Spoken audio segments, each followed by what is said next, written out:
Call the meeting to order, and we can move to open session, and Mark with report. We had two items. We approved Willie Brown potential for a year or a year from now. And we also did look at interdistrict transfers, and Cynthia made the motion and the second by Mr. Chavez, and both were unanimously approved. Mr. Colby, would you mind leading us in the flag?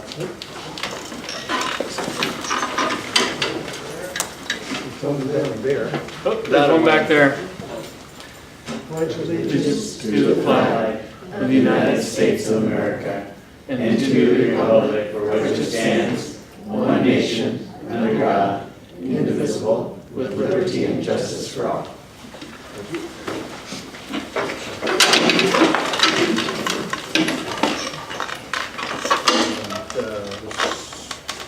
Start off with new staff introductions. Yeah. We have some new teachers. Come on up. Where?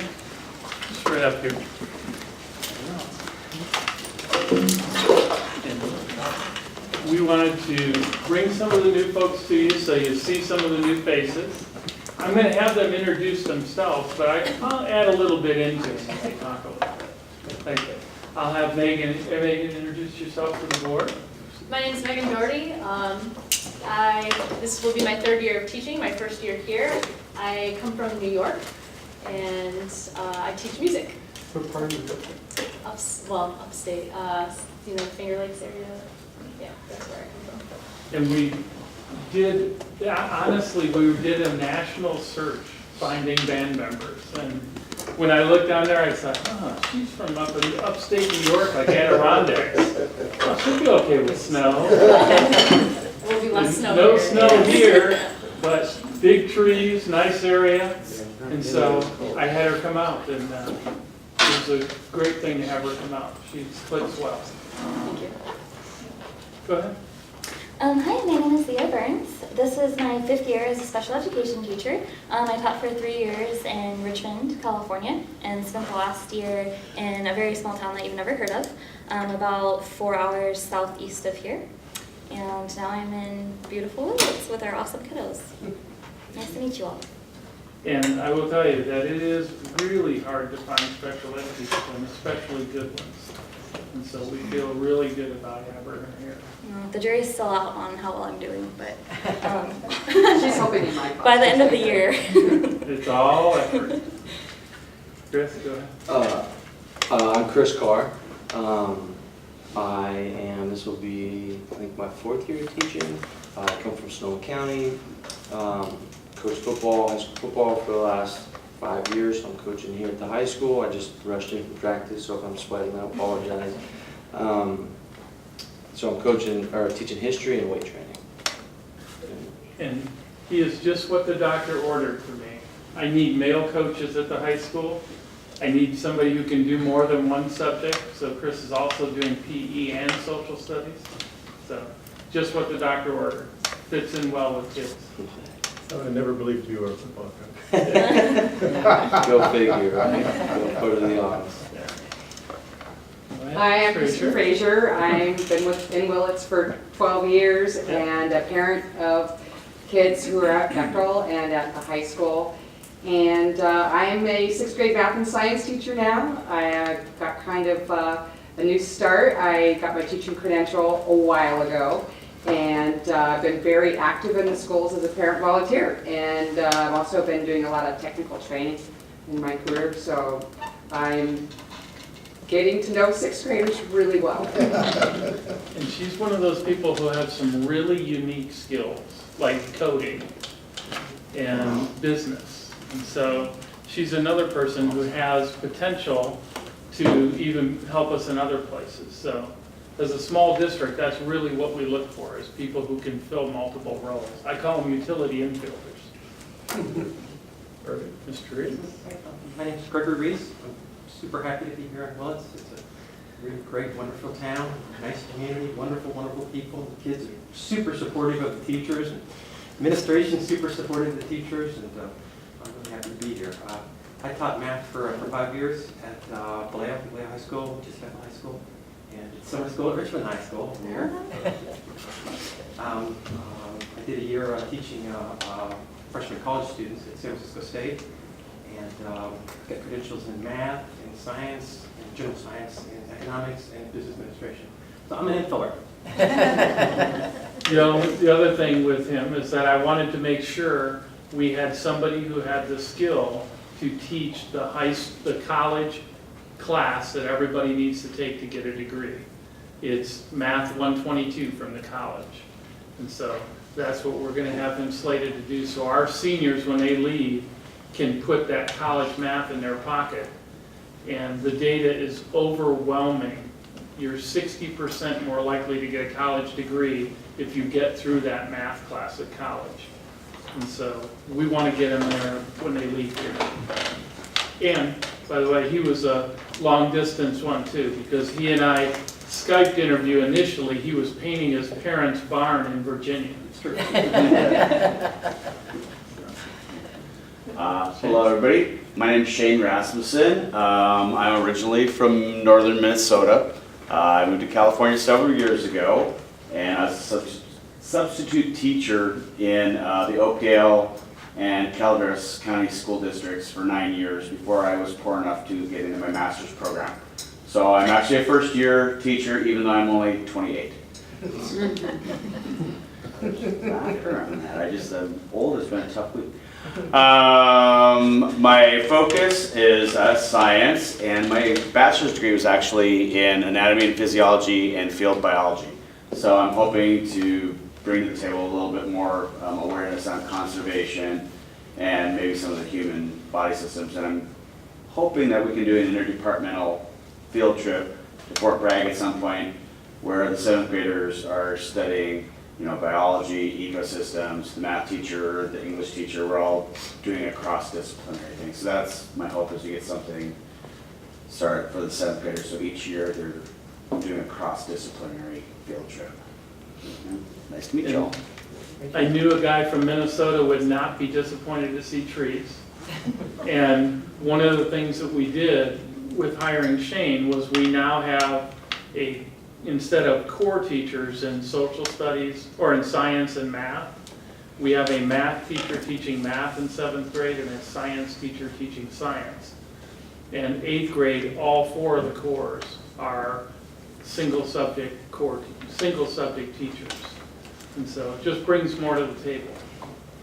And so I'm glad you all came tonight, and I appreciate you having me on staff, and I hope your first 2 weeks have gone pretty well. Thank you very much. Thank you. Great to meet you.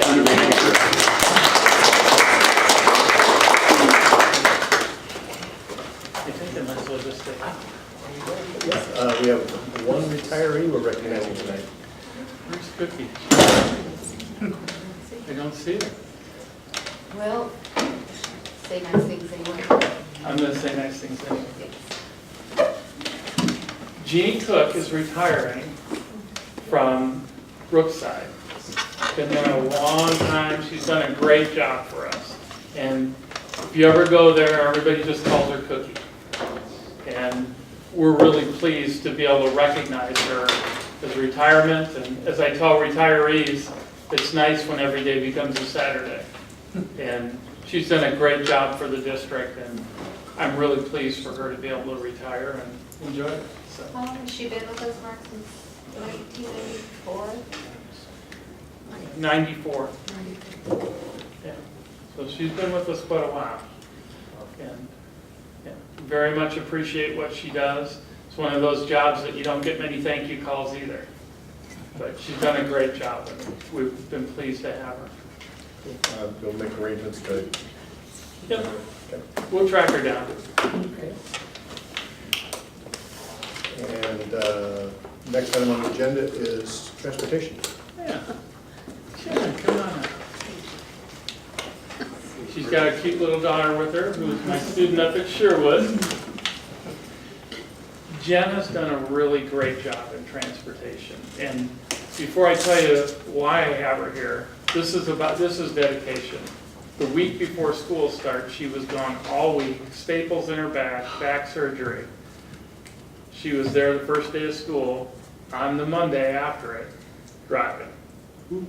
And we really struggle to find drivers and to find really good drivers. We've been very fortunate. And Jenna's kind of the leader of the pack with the drivers.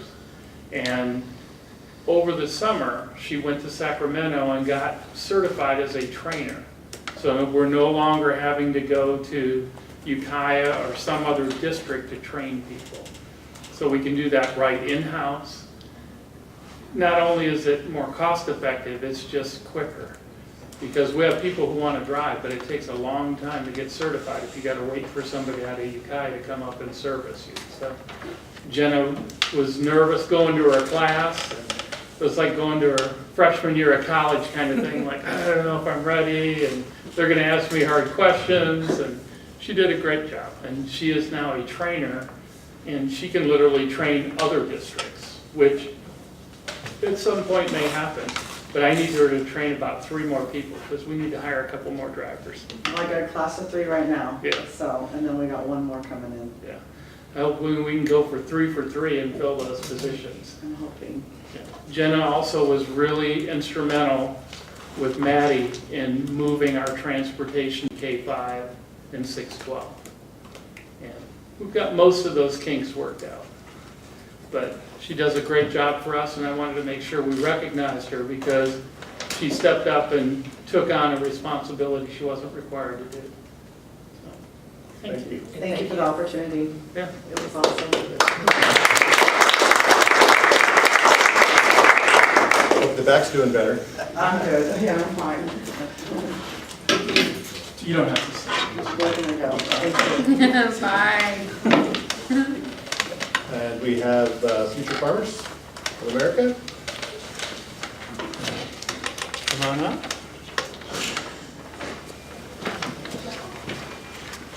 I didn't introduce you guys because I know that's part of your gig.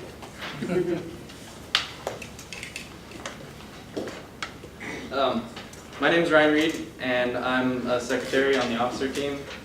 And in the Redwood Empire Fair, I took a market hog.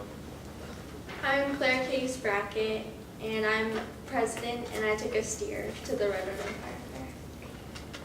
How'd you steer do? Good. Good? Yeah. How good? Supreme Grand Champion. Oh. That's pretty good.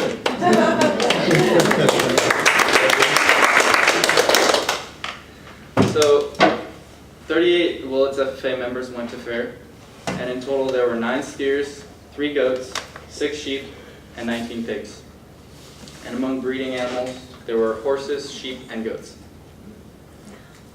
In horses, Samantha Arms took first place in advanced horse showmanship and reserved overall high point horse, English, and Western 14 and over. Yeah. Okay. Claire Case Brackett took third in showmanship.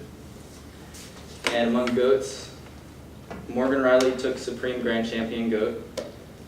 And Bailey Ferguson and Alexis Reyes also exhibited market goats. Morgan also received a reserve champion breeding doe. Claire Case Brackett and Callie Brown also exhibited the FFA does and placed well in their classes. Among sheep, Jasmine Mendoza took FFA champion market lamb, and Caitlin Forrester took FFA reserve champion market lamb. Samantha Arms, Danielle Berry placed first in their market classes as well. Ryan McCown and Emma Gorman also exhibited market lambs. Danielle won Grand Champion breeding ewe. Lila and Samantha also exhibited breeding lambs. Caitlin Forrester got first place in advanced sheep showmanship. Among steers, Claire Case Brackett took Supreme Grand Champion, and Jaden Doak took Reserve FFA Champion steer. In our Willits FFA chapter won the Pen of 3. Lila Garman, James Brown, Callie Brown, Lucas Branscombe, Madison Forrester, David Mann, and Devin Hyken all took Market Series. We did really good. In round robin, for large animal, Caitlin Forrester got first place and Samantha Arms got second place. And Morgan Riley got the Perpetual Sportsmanship Trophy Award. Miss Brackett got Redwood Empire Fair Advisor of the Year.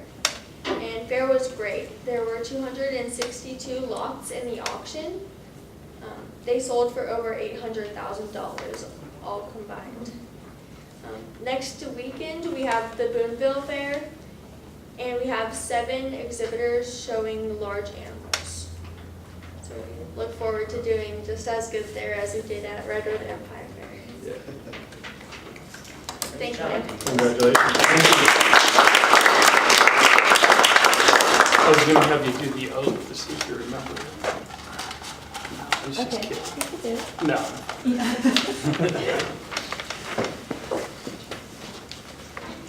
Okay, next is the hot seat count enrollment report.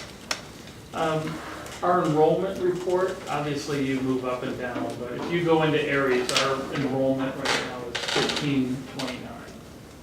And so we're doing our counts every day to check and make sure where we're at. And it's about where we thought we would be. Nobody's enrollments around us are skyrocketing. In fact, most are declining. And so I feel pretty confident that we've made what we need to. It's a number we can budget off, and it's within the ballpark of where we thought we'd be. That's good. WTA?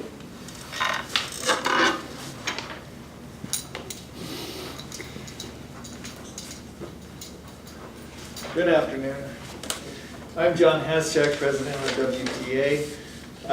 We had, a great start to the school year, I think, that WTA put on a luncheon for the new teachers, and we had, I think, 18 of them at our luncheon, and that was well received. One question or issue was that a couple teachers were complaining that they weren't able to get into their classrooms prior to a week before school starting. And so that's a good kind of complaint to have in a way. And I'd like to recognize Kelly Case Brackett for being the FFA advisor of the Redwood Empire, right? That's the award you got. Yeah, which is a great honor for one of our own. So anyway, that's about it. Okay, thank you.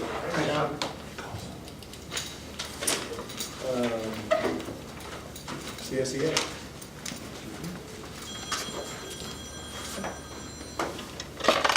Good evening, everyone. Dan Green with the CSEA. I had to call the marching band and the flowers and the balloons off because Mark kind of stole our parade about Jenna. We're happy about her. So, no, Jenna did a really good job, and it's great to have her on board. And it opens up a lot of doors for everybody is what it does. And furthering one's education is a great thing to do.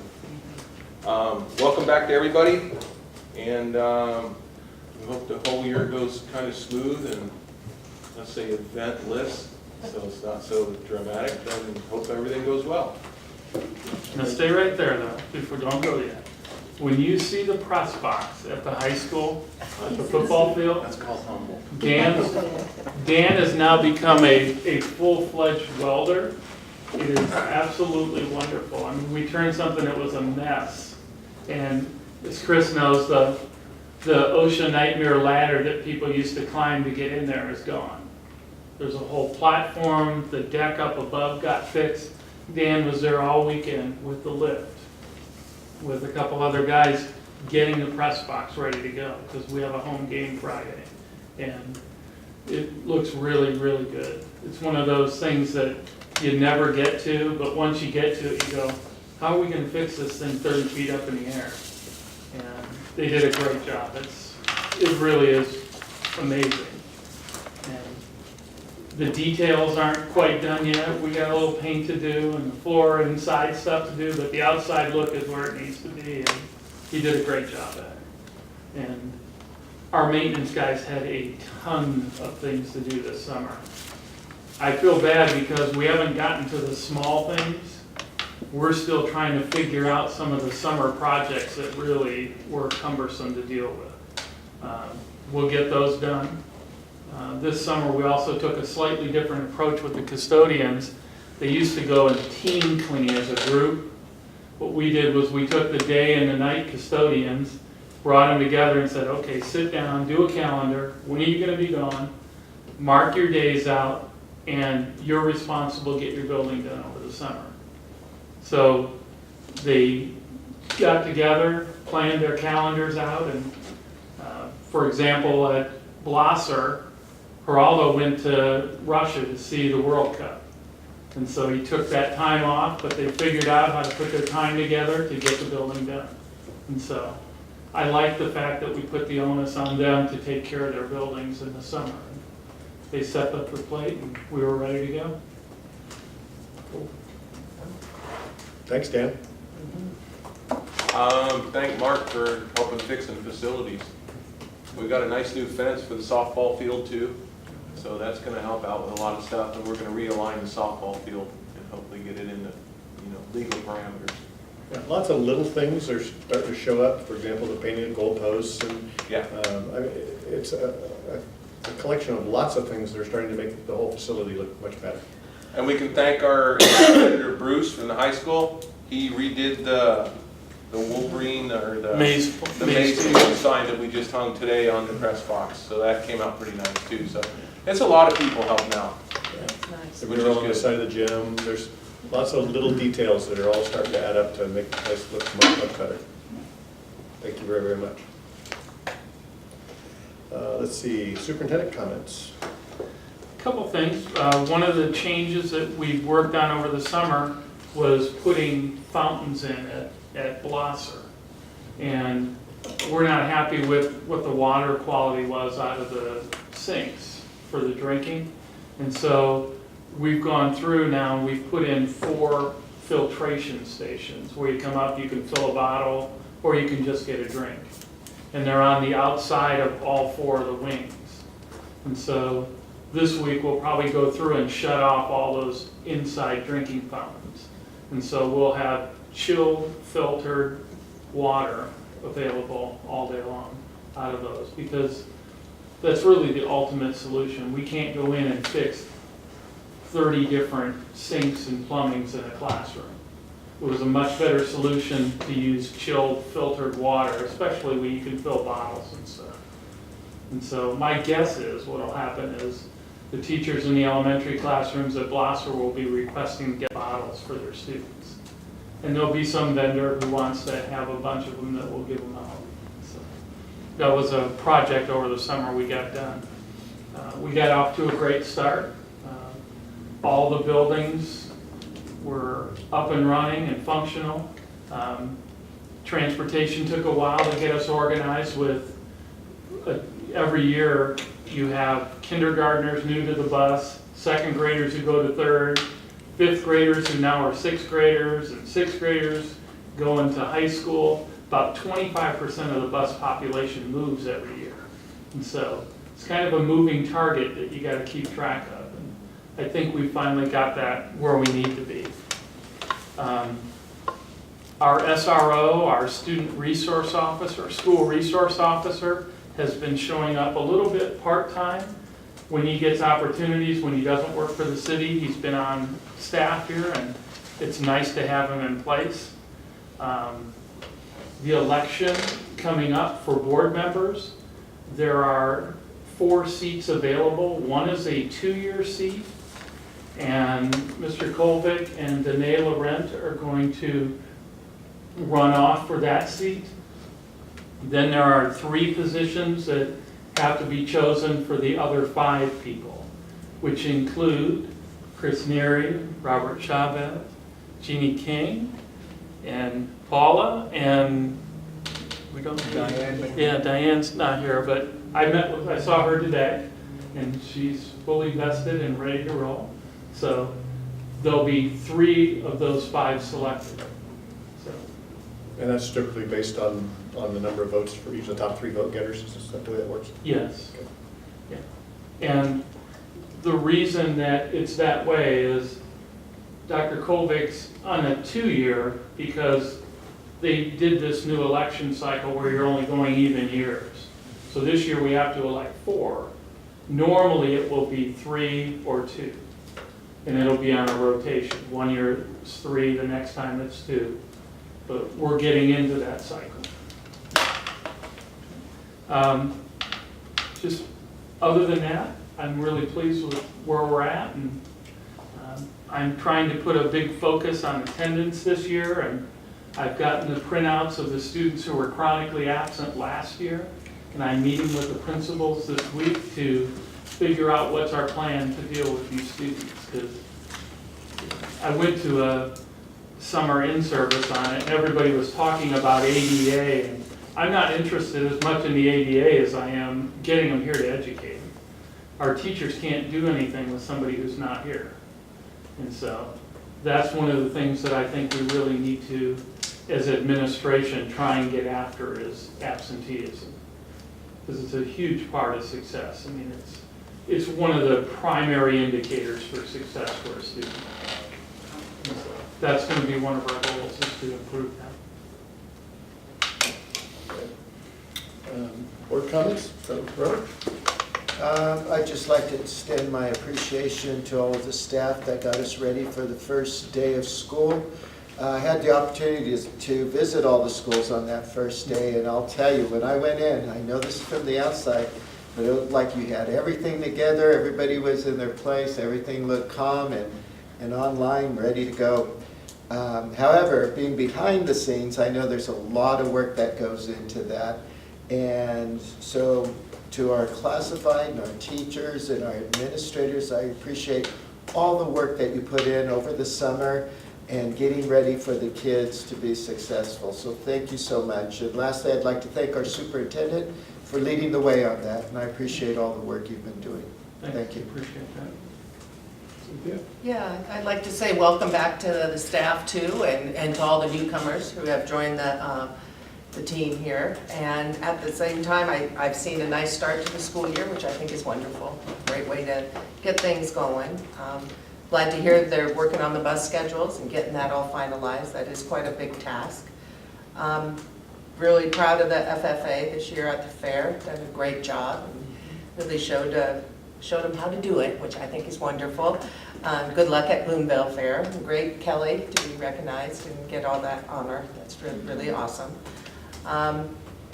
I just really appreciate all the work everyone has done to get it going and to have such a nice, smooth start and a strong focus. And I just say that glad we're up and going and keep it going strong. We've had 2 good years, and I'm looking forward to this year. Particularly, I think this is the first year that I'm looking forward to release the test scores. So it'll be just to see how we are progressing, but I'm looking forward to the school year. And most of the same comments I'll echo, but the other thing, spent a fair amount of time looking through the LCAP report in our current board packet, and there's a lot of information in there, a lot of information that's to be determined, if you will. Hopefully, throughout the course of this year, we'll get good numbers to show that the things that we've been putting in place over the last couple of years start to pay off. So, looking forward to a strong academic school year for all of our sites, and welcome aboard all the new people, and welcome back all the people who have been gone for the summer. Thank you.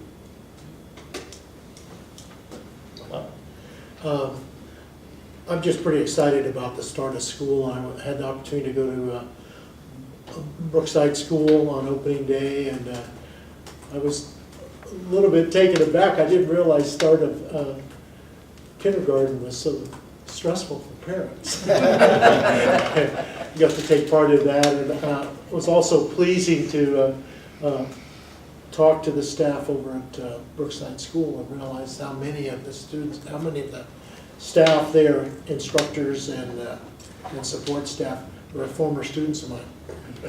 Pretty exciting, and I've been attending most of the high school events, and the teams are just look like the school spirit is just really very, very high. I hope that continues. I would entertain any public comments on the consent agenda. Hearing none, is there a motion to approve the consent agenda? I'll move to approve the consent agenda. I'll second. Is there any discussion? Call for the vote. All in favor? Aye. Any nays? Passes unanimously. Moving on to approval of resolution 2018-19-2, adoption of conflict of interest code. It's item number C. I don't remember, is that biannually or annually? It's a biannual. The conflict of interest has to be looked at every 2 years and approved. I looked at it as a very standard conflicts of interest policy, except for the contractors, where they have very specific standards of who's required, and which I was impressed with. So, I support a motion, or introduce a motion to approve the conflict of interest code. I'll second it. All moved and seconded. Any further discussion? This will be a roll call vote. Mr. Chavez? Aye. Aye. Aye. Aye. Aye. And approval of resolution 2018-19-3, middle school assignment authorizations. This is an annual thing we do when we look at middle school.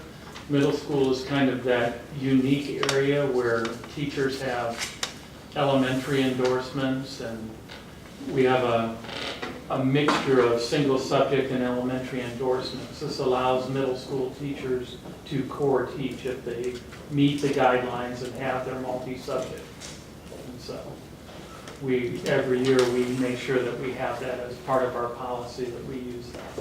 Right now we're doing that in 6th grade, and we have 2 in 7th grade. The other 2 cores in 7th grade are single subject, and all of 8th grade is single subject. Got it. Okay. Make the motion approval of resolution 19-3, middle school assignment authorization. I'll second that motion. Been moved and seconded. Any discussion? Hearing no discussion, we'll move for the vote, again by roll call. Mr. Chavez? Aye. Ms. Kearney? Aye. Here? Aye. Aye. And aye. And moving on to item number E, approval of MOU with MCOE, Mendocino County State Preschool Consortium. Now, cross this bridge before Chris gets on it. Yes, the things we put in a year ago are still in place. And remember, we run preschool through an MCOE consortium. They work with us and other districts to put their program together. They get the funding, so we don't have to go through our own granting process to do it. And we would probably get less funding if we did that. And so it's kind of, as I told Chris, a necessary evil to work with the county through this, but it is in our kids' best interest to have a preschool that's up and running and funded this way. So, but we did keep those adjustments we made in the MOU from a year ago. Okay. Open to a motion. I'll move to approve the MOU with MCOE, State School Preschool Consortium. Do we have a second? I'll second. Moved and seconded. Is there discussion? Are we comfortable with Okay, so for a vote, all in favor? Aye. Aye. Help mark me down as an abstention. I knew you wouldn't pass the opportunity. Okay. I expect that the county schools is going to greatly improve next year. But, That's the hope. I'm looking forward to that result. and new leadership. All right, item F, approval of the revised LCAP 2018-19. I took our LCAP document down to the county office, I submitted it, and they gave me the red pen treatment about, we think it ought to say this, we don't think it ought to say that. There was no significant change at all in it, other than some semantics, some dates, and some things to put in there. The irony is it's supposed to be a local document, and the whole time you're down there, they're talking about, well, this is what this district did, this is what you guys ought to have. And it's kind of a, as I said before, it's kind of a different version of Title I for me. You get the funding based on your criteria, you get the funding, but then you have to make sure you match their goals and you document everything to keep the funding. And so there was a lot of minor financial adjustments Nikki had to do with changes in PERS and STIRS rates kind of stuff, and you know, actual out of the audit numbers. And so they have approved the document. We send it down to them again after the board approves. But my goal this year is to do LCAP differently, to get different stakeholders together and really look at the goals and objectives. Again, it's not going to generate any more funds. It's not going to be a window of, oh, we can add this stuff now, because there's only one general fund and it's one of the pieces of general fund. But it is an opportunity for us to look at and say, is this something we should fund under LCAP or not? And so I don't want to have any illusions like there's a lot more money there and we could do a whole bunch more things. Again, it's a piece of general fund, very similar to Title I. I always try to look for the positives, and I see that under measurable outcomes, the high school graduation rate in 2016, 17 was 79%. We're estimating 94% this year. Now, the document does look like it's getting thicker. It is. Well, there was one nice thing about the document. The appendix actually gave you some direction about how they built the document. I enjoyed it, yeah, that helps.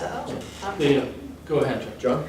Yeah, I just appreciate those comments because, like I said, in the springtime, it'd be good to just make sure that we're having stakeholder input in the development of the 1920 plan. You know, as we go along, to set priorities and use the money like as a community. Right. Well, obviously, as a living document, the question I have is, there's plenty of things that, so there are a number of examples of places where we didn't have information from last year yet. Right. As that information comes in, it would fill in those blank boxes. That is correct. So when will that start? You actually... Will we get another update on this version of the LCAP at some point during the course of the year? I'm trying to think when that is. Is it around P1 time? I think our best strategy would be to coordinate it either with first or second interim, because that way if there's any budget adjustments, we can kind of keep those tight. Yeah, and there are things like, you have to realize to add something into LCAP, there are requirements for what you can put in there. You can't just pay for something you've already been doing. You can't just say, hey, let's cover this under LCAP. Yeah. So we don't have a lot of examples of brand new things that can go under LCAP. If we change our goals and change our strategies, we might be able to have a little bit more leeway of what fits in there. But we're still going to be funneled into the only under this goal, only this amount. And so. Okay. Do we have a motion to approve? I'll move to approve the revised LCAP for the current year. I'll second it. Been moved and seconded. All those in favor of approval? Aye. Aye. Any against? Just as a side note, there is now another addendum that goes with LCAP to satisfy the federal government that we're doing what we're supposed to be doing. And that's a separate addendum that I have to fill out now and send to the state, who has no idea what it's supposed to say. I sent one in, they sent it back to me and said, you know what, we appreciate that you did this, but we're gonna extend the date until May. Like, May? The school year's over. But again, You're probably the only one that replied, yeah, but right? anyway, there's another addendum that goes with it. It's supposed to match up to Title I, so it doesn't say anything different than Title I. Does that take away any other reporting responsibility to the feds, or is that additional? That is a question we had been hoping to get clarification on and still really haven't heard, but as far as I understand, the single plan is still a requirement. So that has not gone away. We were hoping it would, and I don't think it has gone away. And again, The redundancy is just Yeah. killing your the time. logic of it being local control is really kind of a misnomer. But it's documented expenses based on the criteria that you use to qualify for the money. Yeah. So items G through T are first reads of a variety of policies. I'd like to acknowledge that we do have that information. It's been great reading. Yeah. Mark, between now and the next meeting, I'd like to talk to you about family care and medical leave. Just want to see if I understand it correctly. Yep. And I'll probably include Laura in on that because she's the one who processes any claims we've had. Well, do I understand it to cover parental leave? We're trying to set a trial date in court in Marin County last week, and there's a lot of parties in this lawsuit, about 4 or 5 San Francisco law firms, and all have their young associates up there. And we couldn't find a trial date because everybody's on parental leave. And I thought they were kidding at first. No. But I want to talk to them. It's interesting because there's a lot to coordinate when it comes to leaves in terms of the legalities. We have the FMLA, which is federal. There's also state laws, ed codes. There's a lot of pieces that have to come together. I looked at a few of the codes, and I mean, for example, the government code cited in there, it talks about, looks like it applies to the mother, not to the father, but I might be wrong. I mean, there might be some. I think you're wrong on that one. Yeah. No, That, well, I mean, the wording of it, I mean, it talked about, Right. complications from pregnancy, Mhm. It seemed like it wouldn't fit the father, but I'd like to talk to you a little bit about that. I'm not against it. I mean, I suppose it's the new modern thing, but I'd like to know what our contract says about it and what the law, and I'd like to sort of focus in on what the law says, because I don't want to have a whole bunch of teachers out, if it's not required. And so I'd just like to, I'm probably going to lose this, I'm probably going to be just told, this is the way it is, in the 20 teen decade, but I'd like to just talk about it. And Laura and Linda are really knowledgeable about this. I'll talk to Laura about it. So, Yeah. yeah. but it does have really broad implications. Adoption of a child, a father taking leave after, this is not an uncommon scenario that the wife uses their FMLA and then the father uses theirs for an extended time with the birth of a child. Well, I first was looking at this as like, well, it seems sort of unnatural, as a species, all the species, the males, the gatherer, and the mother who stays at home. And I just as I was thinking about that, pondering it, I was watching on TV, it was some species where when the father takes care of the young and the mother goes off into the ocean to recuperate from childbirth. I suppose maybe my proposition was defeated before I even got too friendly. I don't think you get an A in gender equity right now.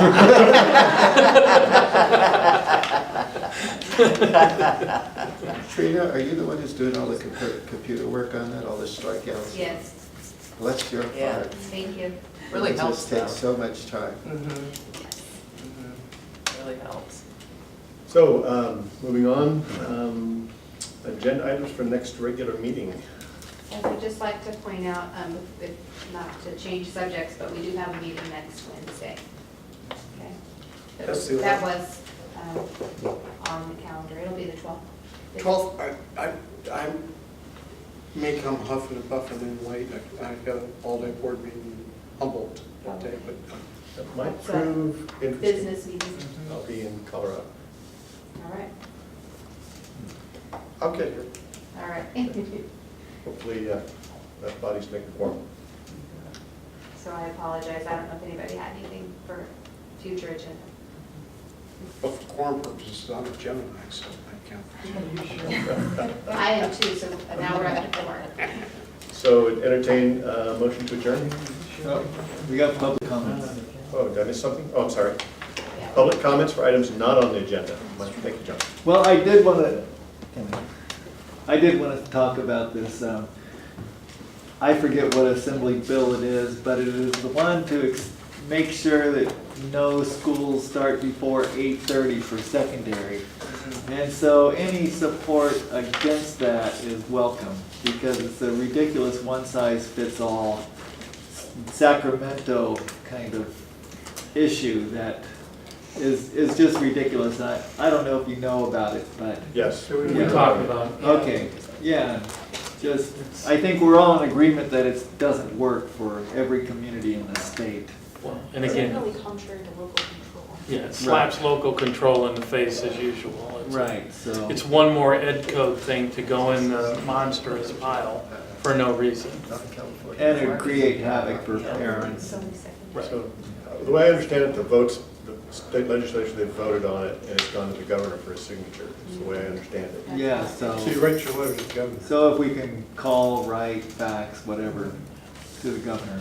We're still gonna have kids showing up at 7:45 at Blosser and high school will be here at 7:45 because their parents have to work at 8 o'clock. Right, And right.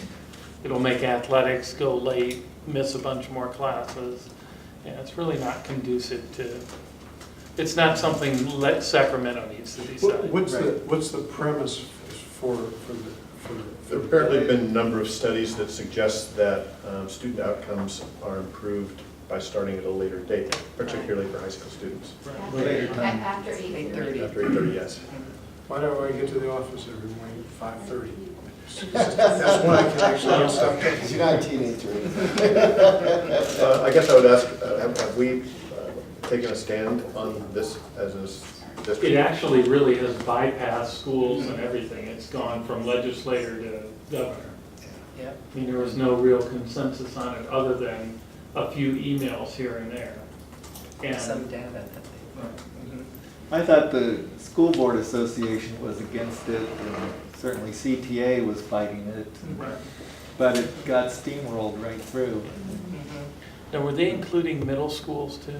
I believe so. Yeah, I think it was middle school, secondary, and I think it was all secondary school. Yeah. I noticed that our Assemblyman Jim Wood voted in favor of it for that late start. It's unfortunate. This is the type of bill the governor might veto, just without anybody saying anything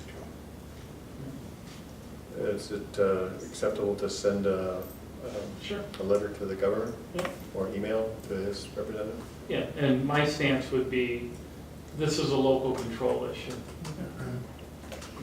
It's- The data is there that it's better for secondary students to start later, but it's also, there are other ways to deal with it, and it shouldn't be imposed. I don't think it's not an agenda item, so we can't particularly take direct action on it, but I think we can probably ask you to send a letter. I usually like to say things like, I'm assuming no college classes will be starting before 8:30 as well. That might go over well. Yeah. Any other public comments for items not on the agenda? 4 years of Latin started at 8 o'clock. I never got there in time once. 4 years. You know how to say that in Latin, I'm sorry.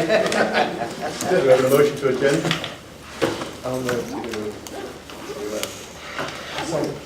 All in favor? Aye.